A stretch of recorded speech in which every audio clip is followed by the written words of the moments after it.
এটার নাম বাউল গান আমরা বলে থাকি। আসলে তো বাউল গান, এটা পাওয়া গান। যদি বাউল গান হইতো তাহলে কন্ট্যাক্ট করে শিল্পীদেরকে আনতে হইতো না, আর বাউল শিল্পী যদি হইতো টাকা করিলাও হইতো না। তাহলে মূলত বাউল তিনি যার জীবনে ত্যাগকে প্রতিষ্ঠিত করতে পেরেছে। এটা পালা গান হতে পারে, এটা কবি গান হতে পারে, বিষয়ভিত্তিক গান হতে পারে, এটা বাউল গান হতে পারে না। বাউল গান কখনো যুক্তি সৃষ্টি করে হয় না। বাউল গান প্রকৃতির অপরিণায় চলে। এটা কয় লাখ টাকা দিবেন, কয় হাজার টাকা দিবেন, এটা করে বাউল নাম্বার থেকে প্রথম নাম্বারে আও। এটা সব যদি বক্তব্য, আত্মঘাতী বক্তব্য, কিন্তু সত্য কথা বলে দিলাম। এটা কমপক্ষে ব্রাহ্মণবাড়িয়ার লোক, সুশিক্ষিত মানুষ, আমি অভাবনাগার মুক্ত কথা কমপ্লিট হলে বোঝার চেষ্টা করব। এটা পালা গান বলা যেতে পারে, বাউল নয়। বাউল ডেফিনেশন তার বর্ণনা কি বাক অত্যন্ত গানে না যুক্তি, এটাই তো আমরা জানলাম না, সেদিকে যাবো না। গানটা শুরু করেছি, আমি তোমার খেলারই পুতুল, তুমি যাহা করাও তাহাই তুমি, হইল ক্ষমা হইল তুমি। যদি কোনো চাকর মনিবের হয়ে যায়, মনিবের যদি ভুল সিদ্ধান্তে কোনো কাজ করে, তার জন্য চাকরকে সেই দায়িত্ব বহন করতে হয় না, ওইটা মালিকই বহন। তাই ডাক্তার মতিন সাহেবের ব্যাপারে এসেছি, এটা নিবেদিত জগৎ। এই জগতে যদি কেউ নিবেদিত হতে পারে, মালিকের উপরে যে ভুল কাজ করে, এই ভুলের পাশ্চাত্য কখনো চাকরকে বহন করতে হয় না, গোলামকে বহন করতে হয় না, যে যার চাকরি করে তাকেই বহন করতে হয়।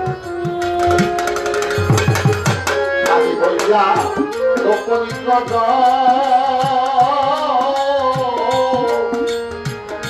বৃক্ষ হইয়া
অনন্ত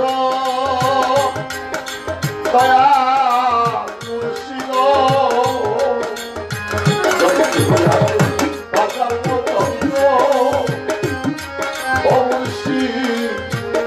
গুরু হইয়া